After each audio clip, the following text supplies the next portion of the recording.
hari ini dengan sebuah pantun. Pantunnya, ada hujan, ada petir. Cakep. Petir menyambar rumah si ratu. Terima kasih yang sudah hadir. Cakep. Assalamualaikum warahmatullahi wabarakatuh.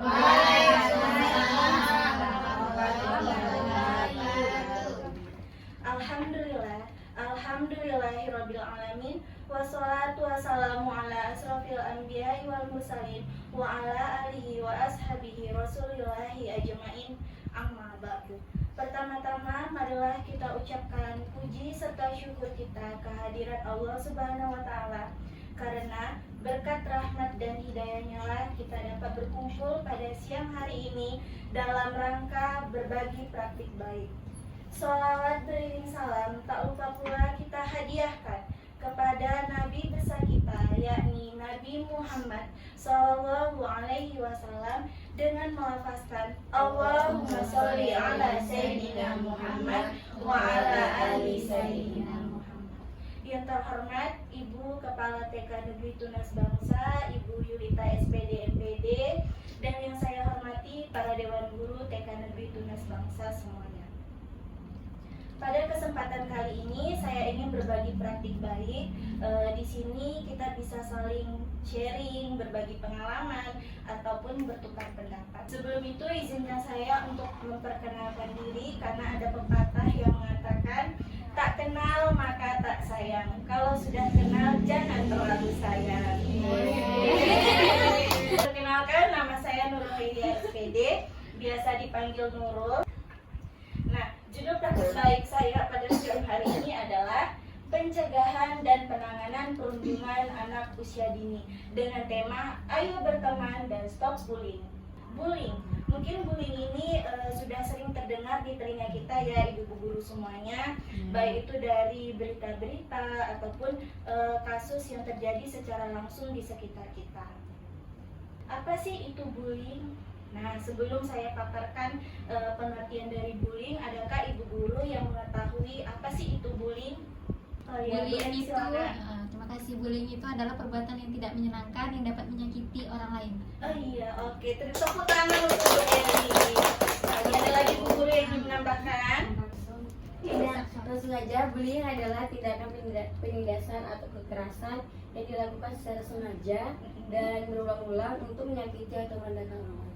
Oh iya, oke, tepuk tangan untuk ibu Juli. Lanjut.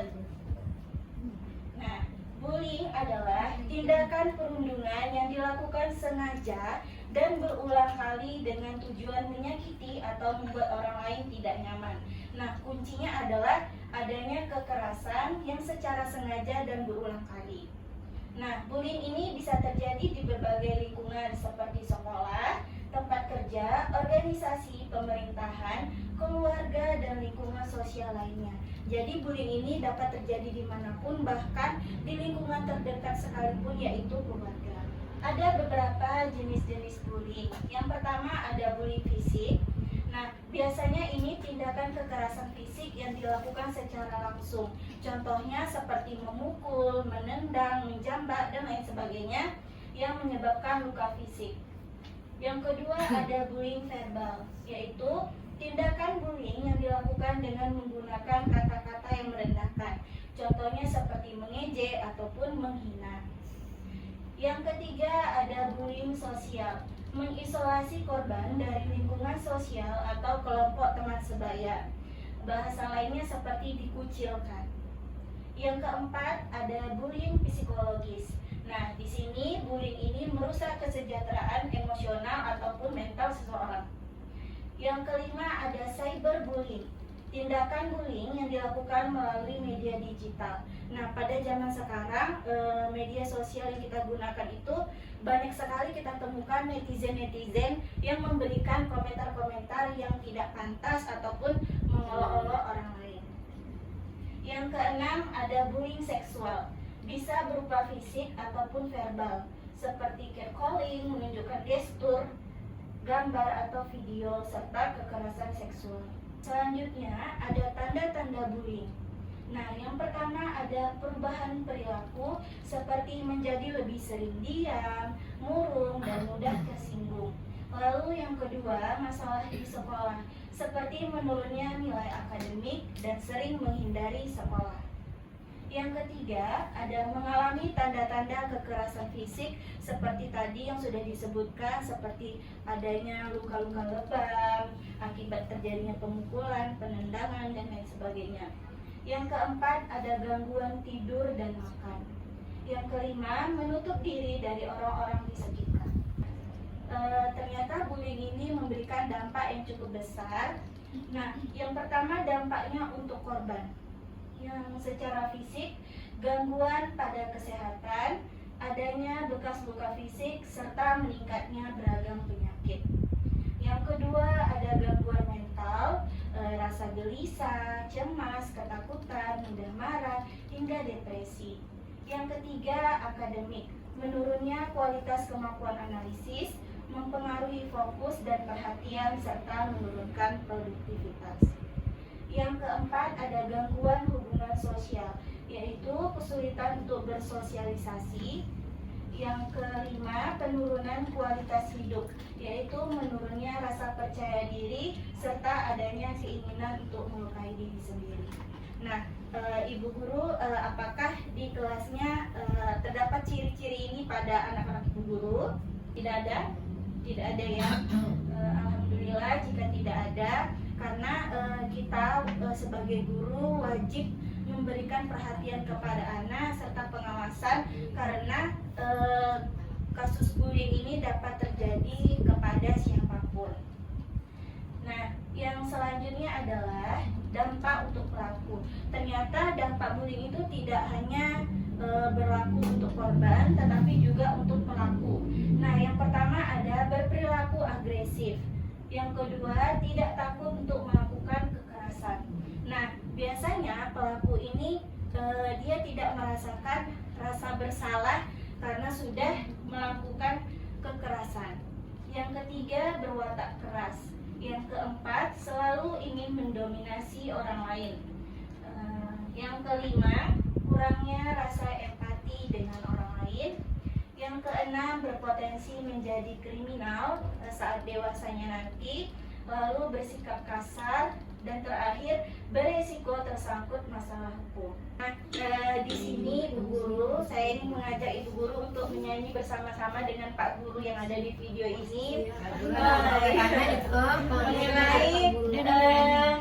tentang lagu tentang bullying. Nanti saya ingin tanya pendapat Ibu Guru mengenai lagu tersebut.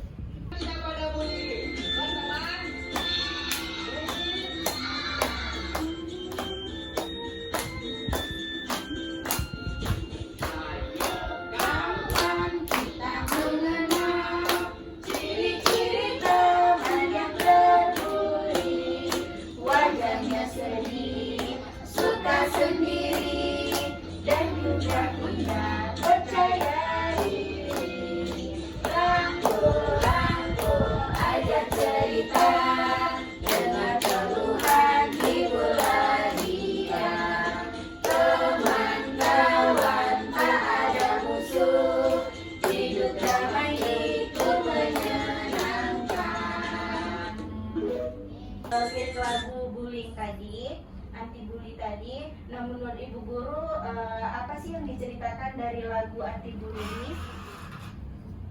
Ciri-ciri anak yang terbuli. Oh iya, Bu Juli, terima kasih.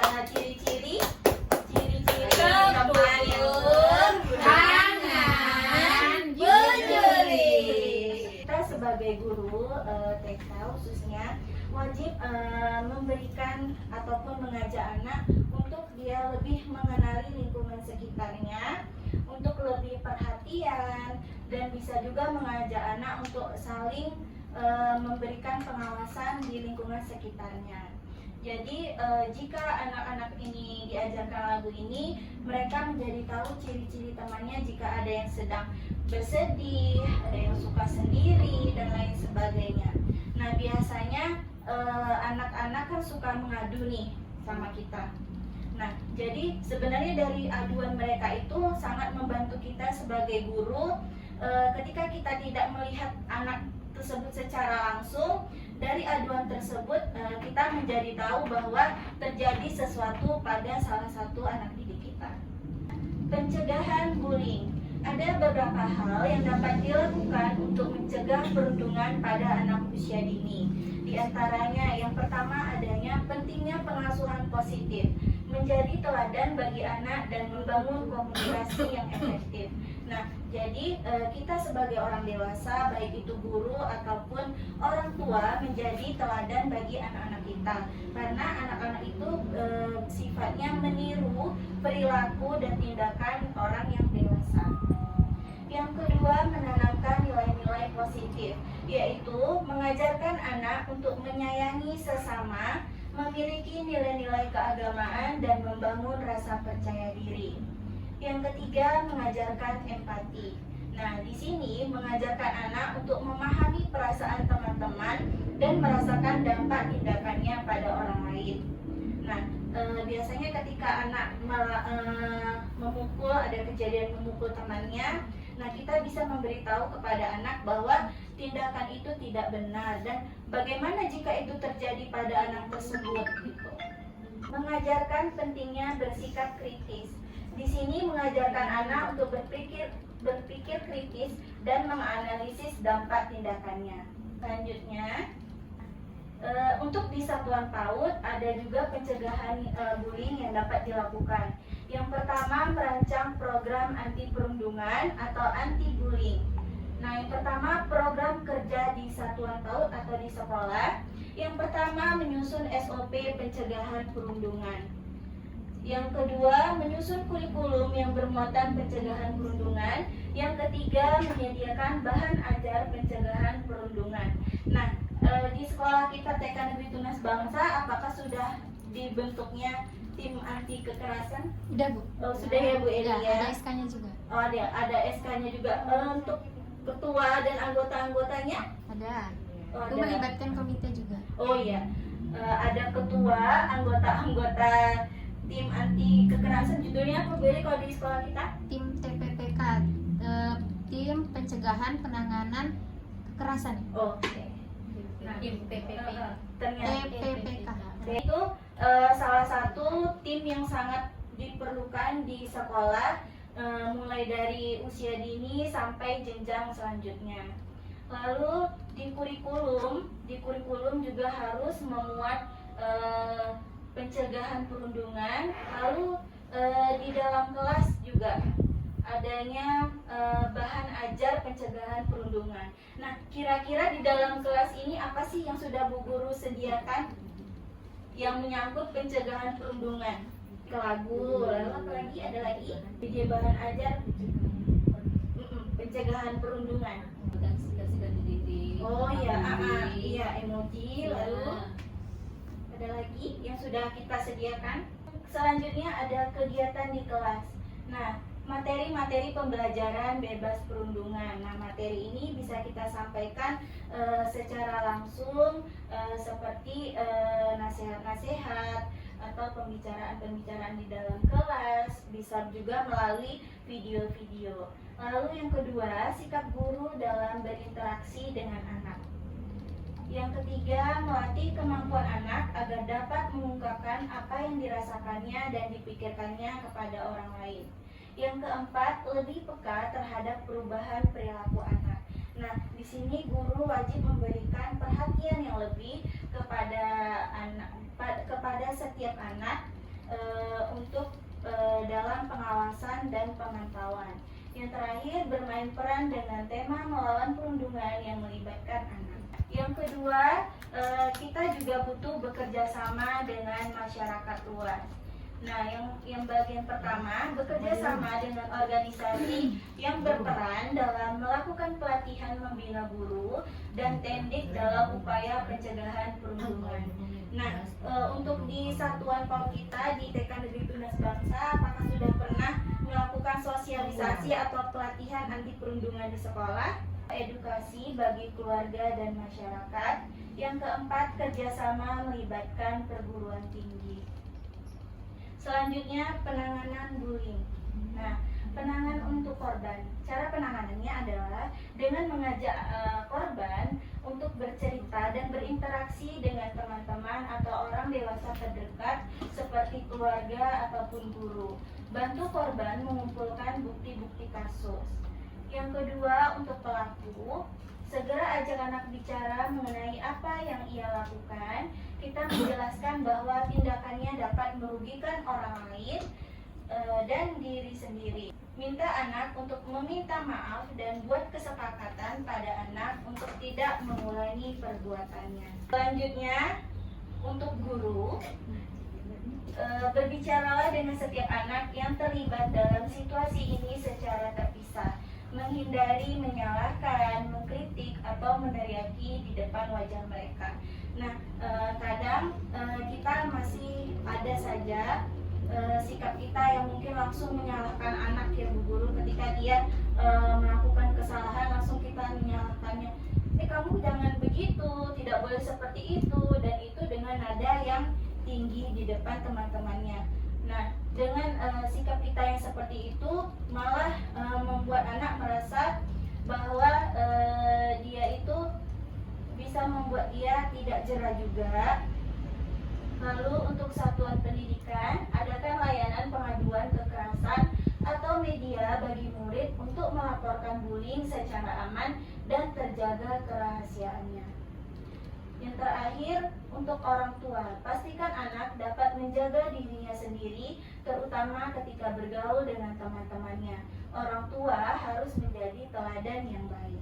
Layanan pengaduan. Nah, di sini yang pertama kita bisa mengadu ke call center 110 yang dikelola oleh Kepolisian Republik Indonesia. Yang kedua ada Komisi Perlindungan Anak Indonesia atau KPAI. Yang ketiga ada Helpline Sejiwa Aksimas bersamamu. Yang keempat ada Yayasan Pulih. Lalu selanjutnya kita bisa saling sharing mengenai kasus-kasus yang kita temukan di lingkungan sekolah kita ataupun di lingkungan rumah mengenai kasus perundungan anak usia dini ini. Atau bisa juga tidak harus anak usia dini juga sih. Kita dulu sebagai orang tua, kita wajib untuk memberikan pengertian kepada anak bahwa diri anak itu adalah istimewa. Anak itu tidak berhak untuk mendapatkan ejekan, tidak berhak untuk dihina dan lain sebagainya. Jadi kita selalu melakukan komunikasi-komunikasi positif yang membangun kepercayaan dirinya. Mungkin kalau orang mampu bisa aja dia datang ke psikolog konsulkan, sementara kita setiap hari di budi kita ada guru pasti akan protes. Apakah beda bullying ini dengan menghina? Kan kadang-kadang kita tanpa sadar kan, apakah sama, apa beda posisinya aja, atau kan kita juga sering mendengar menghina, atau mungkin menghina ini kadarnya mungkin tidak separah bullying ya? Enggak Bu, ini Nah, silakan Bu Yuli tolong nih komentar. Kalau menurut Yuli, menghina itu masuk ke dalam versi bullying juga Bu Dina. Ya. Jadi ada dijelaskan Bu Nur tadi, ada termasuk dari jenis-jenis bullying tadi. Tapi dia masuk ya ke bullying verbal gitu. Lebih ke kata-kata lebih ke Iya. Berarti dia termasuk bullying. Iya. Dia termasuk kata-kata menghina, masuk ke kata bullying ya. Cuma yang menghinanya kan bullying itu pasti kata-kata yang tidak enak didengarkan. Iya. Dengar menghina. Iya. Ya, terima kasih Bu Juli. Tepuk tangan Bu Dina. Penjelasan dari Bu Juli tadi. Nah, yang Bu Dina tanyakan tadi itu termasuk ke dalam bullying verbal ini. Tindakan bullying yang dilakukan dengan menggunakan kata-kata yang merendahkan. Nah, di sini kata-kata yang merendahkan itu seperti mengejek. Nah, jadi bullying itu tidak selalu kekerasan fisik, tetapi juga melalui verbal. Terima kasih Bu Nurul untuk kesempatannya. Mohon maaf Bu Guru semua kalau saya berkali-kali bertanya. Jadi kan di dalam lagu kan ada juga kan mengatakan bahwa salah satu korban bullying itu kayak misalnya dia sendirian gitu kan, terus kayak kurang ceria. Nah, yang jadi pertanyaan saya adalah apa yang membedakan yang memang menjadi korban bullying seperti ya sifatnya dari kurang ceria dengan memang anak yang punya karakter introvert. Kadang kan sama kan Bu, kadang kita sulit kan membedakannya ya. Yang jadi pertanyaan saya apa yang membedakannya sekarang? Kalau kita kita ya terima kasih Bu Tari. Kalau kita sebagai guru, jadi kan setiap pagi nih saat ketika kita berbaris, ketika di dalam kelas membuka pembelajaran, pasti kita selalu bertanya kepada anak mengenai bagaimana sih perasaan anaknya hari ini gitu.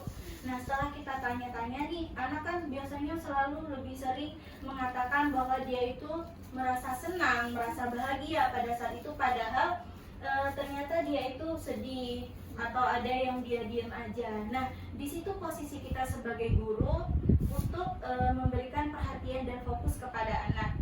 Jadi sebenarnya bukan anak yang aktif saja yang selalu kita tujukan fokus kita. Malah anak-anak yang pendiam itu yang harusnya lebih kita mendekatkan diri gitu. Jadi kata Bu Tari tadi, kalau anak itu tidak ceria, dia murung gitu kan. Jadi kita bisa tanyakan kepada anak, sayang, kenapa hari ini kelihatannya tidak senang ya? Apa ada terjadi sesuatu tadi di rumah atau sebelum berangkat? Nah, dari situ dulu pendekatan kita untuk menanyakan kepada anak. Lalu memang ada tadi yang Bu Tari bilang sifat anak yang memang bawaan ya, bisa dibilang bawaan. Kalau anak itu memang pendiam, murung dan lain sebagainya. Nah, itu solusinya adalah sebenarnya kita guru wajib mengkomunikasikan kepada orang tua. Jadi kita boleh kok share-share dengan orang tua, baik itu melalui WA ataupun misalnya lebih jelasnya itu mungkin pas pembagian rapor. Nah, jadi untuk tahap awal pasti kita ke WA-nya, Bun, saya perhatikan si A ini tidak bersemangat ketika di sekolah, wajahnya selalu murung, tidak pernah ceria. Nah, mungkin dari situ tahapan kita melalui WA dulu, yang apanya, lalu ketika pembagian rapor pun juga kita bisa kita jelaskan kepada orang tua mengenai pengembangan karakter anak. Nah, jadi makanya pentingnya di situ kan ada nilai agama budi pekerti, jati diri, dan literasi dan STEAM. Maka dari situ bisa kelihatan apa yang kurang menonjol dan apa yang menonjol pada anak tersebut. Jadi di situ kita bisa saling berbagi informasi dengan orang tua. Jadi sehingga kita tahu apakah anak ini memang memiliki masalah di rumah atau dia memang seperti itu. Makanya itu gunanya mungkin komunikasi, paling pentingnya komunikasi antara guru dan orang tua. Lalu anak tersebut kan mungkin kalau dia mau bercerita, alhamdulillah ya, kalau dia mau cerita. Kadang kan anak ini memang ada yang nggak mau cerita ya Bu Tari ya. Mungkin kalau dia nggak mau cerita, mungkin lebih ke orang tuanya yang kita apakan lagi, komunikasikan lagi.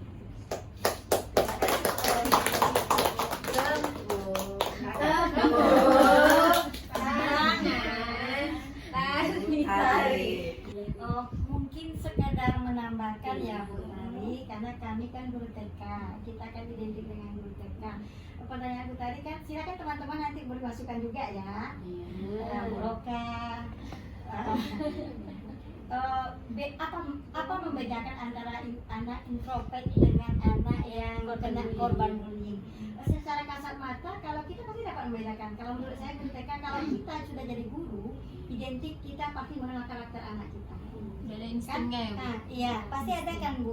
Karakter anak ini introvert. Dia diam dengan diri dia sendiri, tapi bukan berarti anak itu tidak mau bercerita. Ada anak introvert ini yang bercerita cuma dengan memilih teman. Kadang dia dengan kita mungkin tidak terbuka, tapi dengan teman yang menurut dia seide, sama satu visi mungkin ya, satu perasaan, dia akan bercerita Bu. Atau dengan mamanya dia tidak akan terbuka. Orang yang merasa dia dekat, dia pasti akan bercerita juga. Tetapi kalau anak yang korban bullying, pasti ada masanya dia mungkin, oh karakter ini korban, dia biasanya ceria umpamanya kan, tiba-tiba dia merasa moodnya hilang, kondisinya apa, tidak stabil, emosinya tidak stabil. Kadang dia di akademiknya seperti yang Bu Ibu jelaskan tadi, di akademiknya dia pasti akan turun. mood sekolahnya biasanya mau sekolah, kalau memang itu korbannya di sekolah terjadi kasus bullyingnya, pasti dia malas sekolah, akademiknya akan turun seperti yang Bu Nen paparkan tadi. Terus satu lagi mungkin dia tidak akan mau berbaur. Nah, dia menjadi pendiam. Mungkin itu Bu, secara kasat mata yang kita dapat sebagai guru ya, Bu, guru PAUD ya. Saya rasa itu Bu. Terima kasih tambahannya Bu Dina. Tangan Bu Dina. Saya ingin bertanya, di sekolah kita ini kan terkadang anak-anak tuh suka bercanda ya, bercanda, tapi dengan candaan itu bodoh, itu kan termasuk bullying. Terus saya ingin bertanya, apakah yang dapat dilakukan sekolah untuk mencegah bullying itu tadi? Itu tadi. Nah, Terima kasih atas pertanyaannya.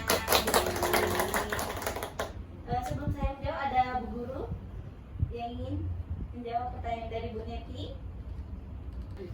Kita bisa melakukan kegiatan-kegiatan yang mengajak anak untuk dia itu lebih menyayangi temannya gitu, dengan cara tidak berkata yang kasar. Terus kita bisa mengajarkan anak mungkin kata-kata yang positif gitu. Untuk anak yang suka mengejek tadi, suka mengejek itu ya. Kalau untuk guru kelas, seperti yang tadi hampir sama ya Bu Neti, selalu mengingatkan kepada anak atau memberikan nasihat-nasihat setiap harinya, tidak bosan-bosannya, karena memang kasus bullying ini memang hampir terjadi setiap hari.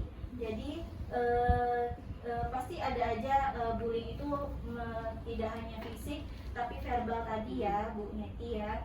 Jadi dari kita dulu, dari kalau di sekolah berarti guru dulu yang lebih dekat dengan anak, dengan cara tadi seperti tadi memberikan nasihat-nasihat, lalu mengajarkan anak lagu-lagu anti bully, agar anak-anak itu lebih dapat menyayangi teman-temannya.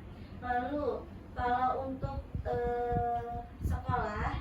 sekolah tadi kan adanya SOP perundungan itu tadi. Kalau misalnya kasus bullyingnya itu sudah tidak bisa dipecahkan oleh guru kelas, nah jadi bisa kita adukan kepada yang lebih tinggi lagi, yaitu di lingkungan sekolah melalui tim TPPK tadi gitu. Kenapa sih seseorang bisa menjadi pelaku bullying? Yang pertama itu biasanya apalagi anak-anak, sifatnya itu dia meniru. Jadi mungkin dia mendengar dari orang lain kata-kata yang tidak baik itu. Yang kedua ada faktornya dari lingkungan. Jadi bisa dilihat baik itu dari lingkungan rumah, apakah keluarganya, karena kan bullying ini bisa terjadi di manapun ya, bahkan di keluarga sekalipun, apakah orang tua, kakak, adik atau abangnya sering berbicara yang tidak baik. Itu di lingkungan keluarga. Nah, lingkungan tetangganya juga mempengaruhi ini. Apalagi ada nih anak TK yang teman-temannya ini yang sudah besar-besar, yang suka berbicara kotor gitu kan. Jadi anak usia dini ini masih dalam tahapan meniru. Jadi dia dengar, dia ungkapkan gitu kepada teman-temannya. Lalu kurangnya perhatian dari orang tua, komunikasi mungkin ya yang lebih utama. Orang tua itu tidak memberikan komunikasi yang positif. Tadi kan kebanyakan kan anak-anak itu di luar dari perhatian orang tuanya. Jadi kita lihat dari lingkungan orang tua, lingkungan tempat dia tinggal. Contohnya saat dia bermain di dalam rumah, kan ada juga anak yang memang dia introvert tadi, suka main di dalam rumah. Jadi maunya mungkin tidak memberikan permainan yang memang khusus di usia dia, mungkin masih handphone. Jadi dilihatlah tontonan seperti kayak tumbuh-tumbuhan atau ece-ece, atau kebanyakan kan robot-robot itu kan tumbuh-tumbuhannya tadi. Jadi kebanyakan anak-anak itu ngikutin kayak gitu, makanya anak-anak itu membuli gitu. Nah seperti itu. Kadang kan zaman sekarang anak tuh nggak mau lagi yang nonton televisi. televisi gitu kan.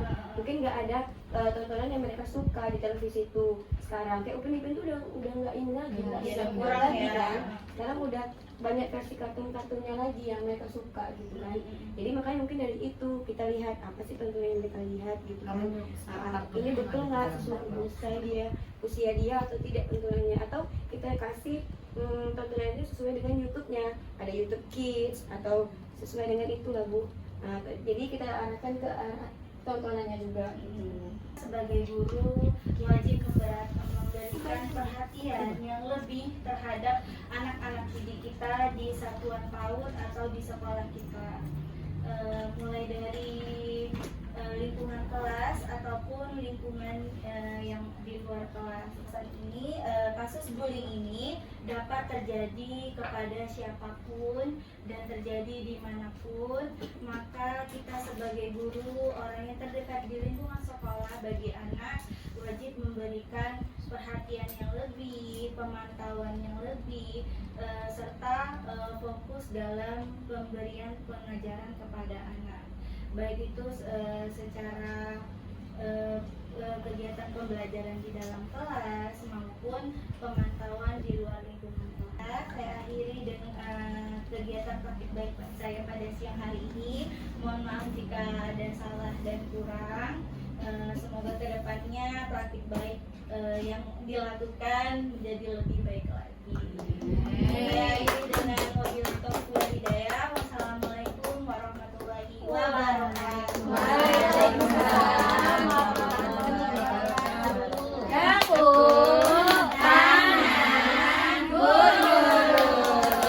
Dua, tiga. Di sini teman, di sana teman, di mana-mana kita berteman.